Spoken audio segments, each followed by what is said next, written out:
Hey everybody, Benefit the Better podcast and welcome to Print to Pitch. This is our series where we look at everything 3D printed for Blood Bowl. Now it's October, it's spooky month, so it makes sense that we'd have at least one undead team to look at, and we're going to start off with part 1 of Punga's new vampire team. Okay, so this is the Dracoslavia vampire team, and for all intents and purposes, it is a Kislev-themed vampire team. So Punga have already got a really good vampire team out, but it's physical only, which was their pirate vampire team.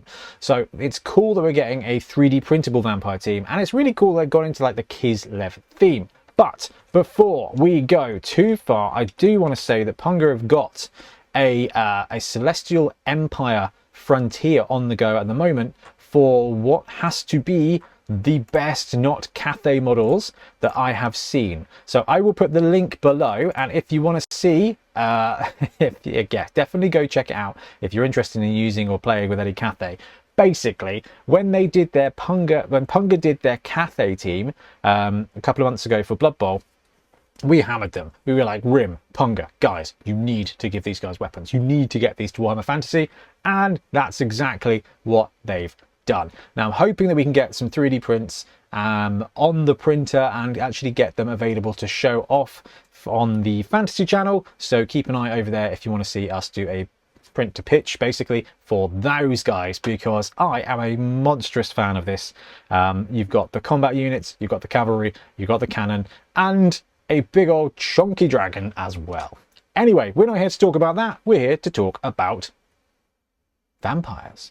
Okay, so part 1 of the team. Now you've got the berserker in the front here tearing his shirt open. Vampire number 1. Vampire number 2, we've got the thrower over here on the left. Vampire number 3, we've got the runner up here doing his sneaky running pose. And vampire number 4, we've got the Vargeist in the middle with the classic dripping blood. I'm assuming he's ripped a head off somebody. That gives you 1, 2, 3, 4, 5 linemen as well, all with that Kislev themed, i.e. massive moustaches.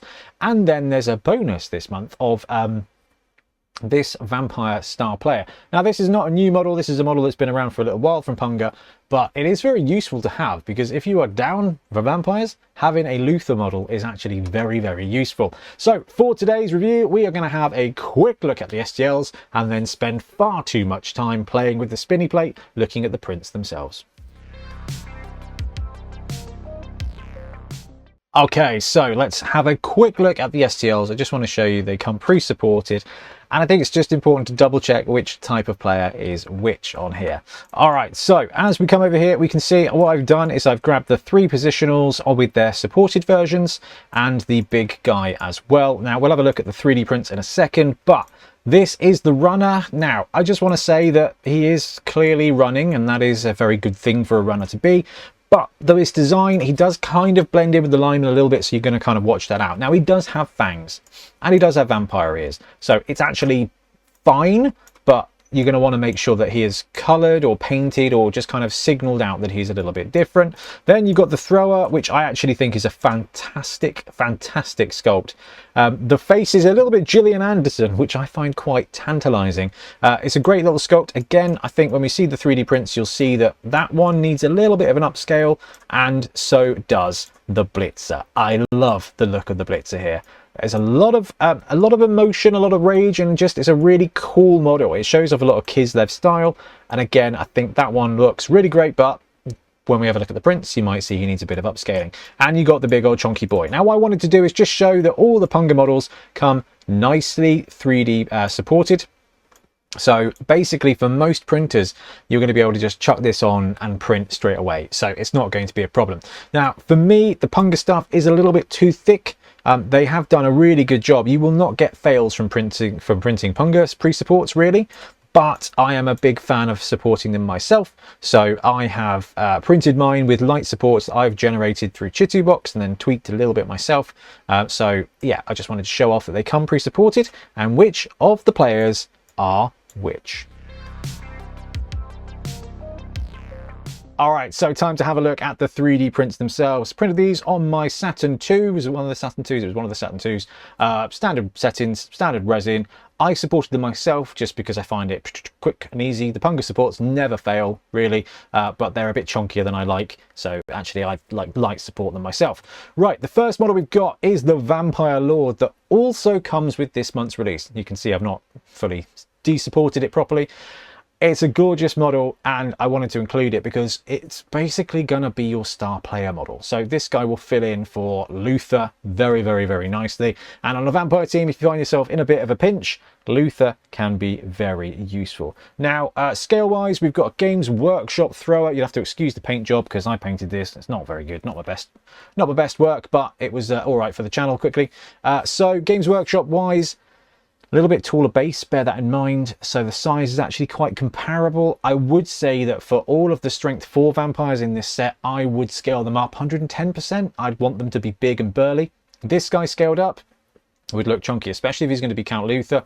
I know vampires have got their strength from being vampires, but you want your strength 4 players to kind of look a bit strength 4, especially if you kind of chuck him in against a Black Orc or something. Like, you want him to be a little bit bigger. But it's a cool model and I wanted to show him off as well because I think it's really important as it's a very cool part of the release. Right, let's have a look at the positionals. We've got the boom. We've got the Blitzer here who is ripping his shirt open and getting ready to start a lads fight. He has got the classic look of a Kislev character at a Weatherspoons. So it looks like he's about to start a fight, which kind of, you know, Bloodlust 3+. I can definitely see that. It's a lovely sculpt. I love the style. It works really well. Then next up, we've got the runner who is in a very classic running pose. Now, this model you wouldn't necessarily want to scale up because it is a strength 3 model. So when you chuck him in against, you know, a lineman, a strength 3 lineman. So again, Games Workshop Vampire Thrall. He's not massively bigger, so strength 3 probably carries over and works out. So the runner's probably okay. The Blitzer, as you can see, he's not massively different compared to the strength 3 player. So that's why I think your vampire characters you want to kind of scale up a little bit. And the last is the thrower, which is a very cool sculpt. You really can see I've not cleaned these up as well as I should have. It's a very cool sculpt, but again, the scale, you probably want to scale them up a bit because against linemen, even though vampires are superhuman strength, not superhuman size, you want them to have pitch presence. I think it's just really important. Now, talking about pitch presence, let's talk big guys. This is the Vargeist for this team, and he is a beautiful sculpt. You've got all that Kislev detail, all that Kislev style. It's quite simple. There's not too many dangles and fangles to paint, which is pretty useful, and I am often grateful for that. But the size, this guy is going to need a healthy scaling up. Okay, I think it's a lovely model, but he's going to need to be 115%, I think, to kind of satisfy my needs as a big guy. Now, it's on a 40mm base, and it is probably big enough, and because of the pose and the style of the model, you kind of get it. But again, I want my vampires to be chunky, and I want my big guys to be chunky, so you need a vampire big guy to be a chunky boy indeed. Now, this is our Brute Fun Vargeist that we use on the channel, and as you can see, I think I scaled that one up, but there's a big difference in size between a big guy on a 40mm base and the standard Punga one. So Punga, you need to upscale that if you're going to be using it as a big guy. And lastly, we've got the lineman, so let's see if we can zoom out a little bit and get a better shot. Right, great poses. Again, you get that kind of Kislev vibe very nicely off them, which I think does a great job.